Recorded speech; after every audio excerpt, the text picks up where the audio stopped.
Hello, today we're going to talk about a needs assessment. A need is the difference between a present situation and a more desirable one. In oral public health, that would be the need is to have better overall oral health and well being. It's important to identify all the needs in a population so the program plan can address them all. The needs assessment is the process of identifying, analyzing, and prioritizing the needs of a priority population. Other terms for need assessment are community analysis, community diagnosis, and community assessment. This is an extremely important step in program planning because it provides the information that you need in order to have a successful intervention and change behavior. So, why is the need assessment important? What is its value? Well, the first, it's a logical starting point that you can't really meet a need that you don't really know. So you need to identify the need in order to be able to meet it. It ensures that resources are utilized for a maximum benefit. Resources are scarce in public health, and it's important that they're allocated responsibly. You also want to be able to focus on the greatest need within the community. By focusing on the greatest need, the program is very justified. The program focus also should be accurate. Focus should be on the most necessary need, and a needs assessment prevents delays or a misdirection. You also want to determine the capacity of the community to address their specific need. So you can identify the strengths and the resources that are available to the community, and that will also give you more success. And finally, to focus the development of the intervention. This also allows for a reference point. So if you have future assessments, you can use this information that you already gathered, and you can compare it. In community oral health assessments, you want to consider the assets of the community, their needs, problems, and resources. It's important to understand exactly what affects the oral health of the population that you're trying to serve, and you want to understand the resources available to you. And a need assessment is just going to provide you with all of that information. Step one in a need assessment is to determine the purpose and scope of the need assessment. What is your goal and what do you want to gain with what you're doing? So, this means that you need to understand what kind of assessment should be performed and what quality. You might need a comprehensive need assessment because one has never been done before. You might not need a comprehensive need assessment because the need may be very obvious, or your funds may have been specifically allocated for one problem. You also want to know, will the community be part of this assessment process? Partners can be very helpful, especially community leaders, and sometimes you're going to want them part of this process in order for them to feel engaged, in order to get an understanding from the community that you're there to be helpful and have them accept you more. Step two, you need to collect your data.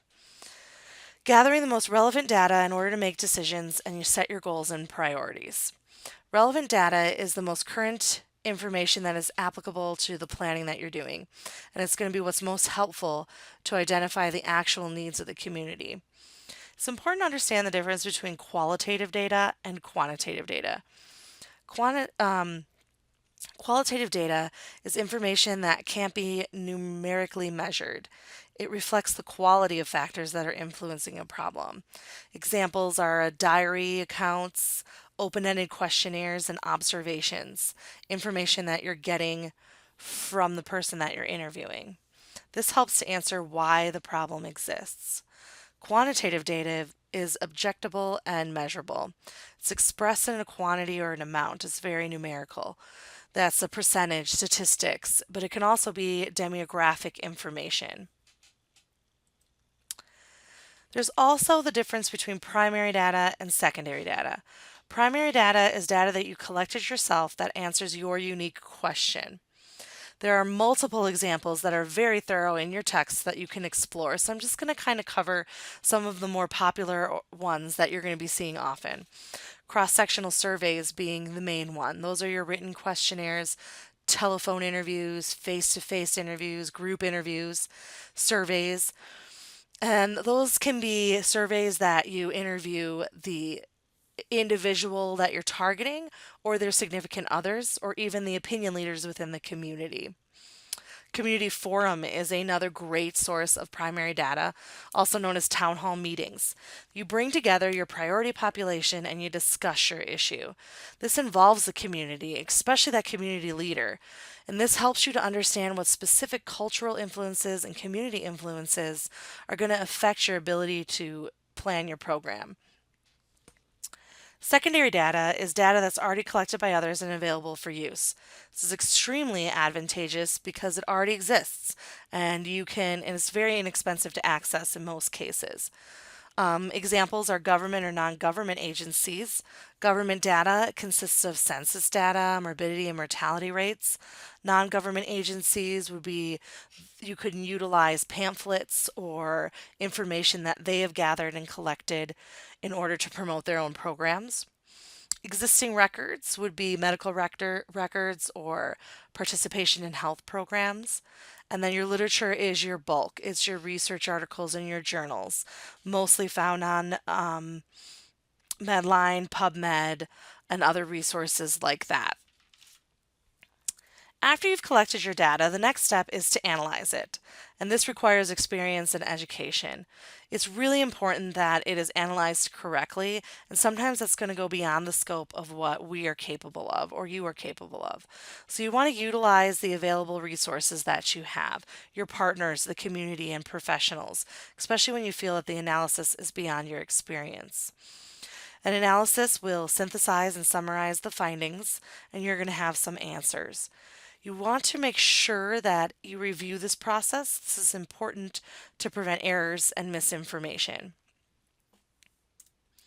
After you've gathered, collected, and analyzed your data, the next three steps are to identify your risk factors, your focus, and then validate the need. Identifying the risk factors, you want to know what are the risk factors that are associated with this health problem. What information did you just get from that analysis? What is it telling you? What can we change that will lessen the health problems of our priority population?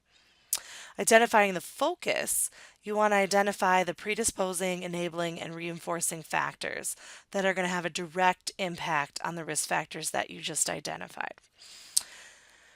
After you figure out what your risk factors are and where you're going to focus your intervention and your program, then you need to validate that need. You need to confirm that the need identified is the need that should be addressed. This is your double check.